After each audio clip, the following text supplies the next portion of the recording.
Atos 19. Paulo em Éfeso.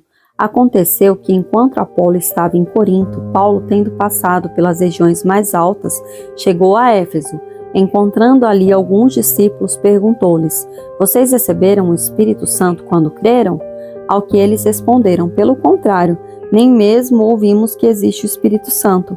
Paulo perguntou: Então que batismo vocês receberam? Eles responderam: O batismo de João. Paulo explicou: João realizou o batismo de arrependimento, dizendo ao povo que cresce naquele que viria depois dele, a saber, em Jesus. E eles, tendo ouvido isso, foram batizados no nome do Senhor Jesus. E quando Paulo lhes impôs as mãos, o Espírito Santo veio sobre eles, e tanto falavam em línguas como profetizavam.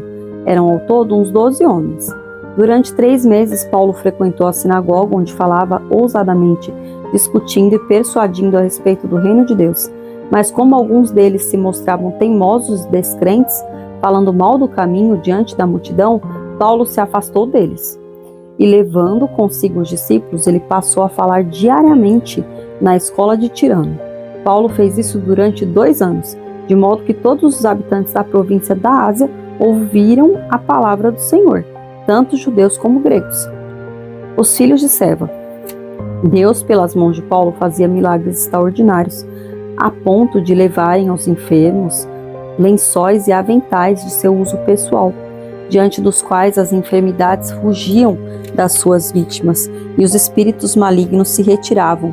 E alguns judeus, exorcistas ambulantes, tentaram invocar o nome do Senhor Jesus sobre pessoas possuídas de espíritos malignos, dizendo: Ordeno que saiam pelo poder de Jesus, a quem Paulo prega. Os que faziam isso eram 7 filhos de um judeu chamado Seva, sumo sacerdote. Mas o espírito maligno lhes respondeu: Conheço Jesus e sei quem é Paulo, mas vocês quem são? E o possuído do espírito maligno saltou sobre eles, dominando a todos. De tal modo prevaleceu contra eles que nus e feridos fugiram daquela casa. Esse fato chegou ao conhecimento de todos os moradores de Éfeso, tanto judeus como gregos. Veio temor sobre eles e o nome do Senhor Jesus era engrandecido. Muitos dos que creram vieram confessando e denunciando publicamente suas próprias obras. Também muitos dos que haviam praticado magia, reunindo seus livros, os queimaram diante de todos. Calculado o valor dos livros, verificaram que chegava a 50.000 denários. Assim a palavra do Senhor crescia e prevalecia poderosamente. Paulo envia Timóteo e Erasto para a Macedônia. Depois dessas coisas, Paulo resolveu no seu espírito ir a Jerusalém, passando pela Macedônia e Acaia.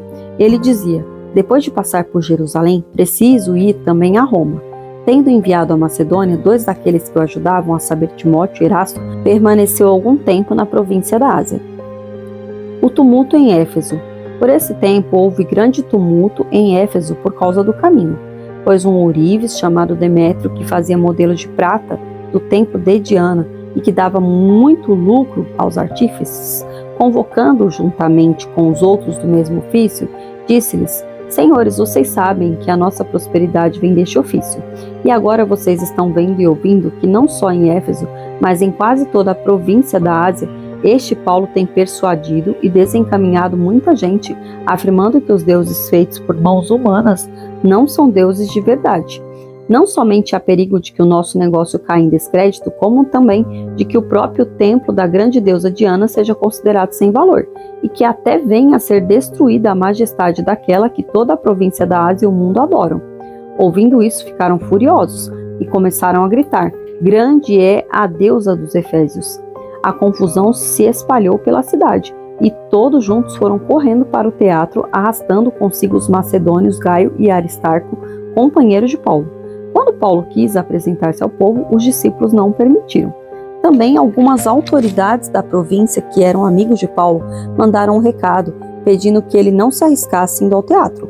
Uns, pois, gritavam de uma forma, outros de outra, porque a assembleia tinha virado uma confusão, e na sua maior parte nem sabiam por que motivo estavam reunidos. Então tiraram a Alexandre do meio da multidão e os judeus o empurraram para a frente. Este, acenando com a mão, queria falar ao povo. Quando, porém, reconheceram que ele era judeu, todos a uma voz gritaram durante quase 2 horas: Grande é a Diana dos Efésios! O escrivão da cidade, tendo apaziguado o povo, disse: Senhores Efésios, Quem não sabe que a cidade de Éfeso é a guardiã do templo da grande Diana e da imagem que caiu do céu? Ora, não podendo isso ser contestado, convém que vocês se mantenham calmos e não façam nada de forma precipitada, porque esses homens que vocês trouxeram para cá não profanaram o templo, nem blasfemaram contra a nossa deusa. Portanto, se Demétrio e os artífices que o acompanham têm alguma queixa contra alguém, saibam que existem os tribunais e os procônsules que se acusem uns aos outros ali. Mas se vocês estão pleiteando alguma outra coisa, isso será decidido em assembleia regular, porque também corremos o risco de sermos hoje acusados de revolta, não havendo motivo algum que possamos alegar para justificar esse ajuntamento. E havendo dito isso, dissolveu a assembleia.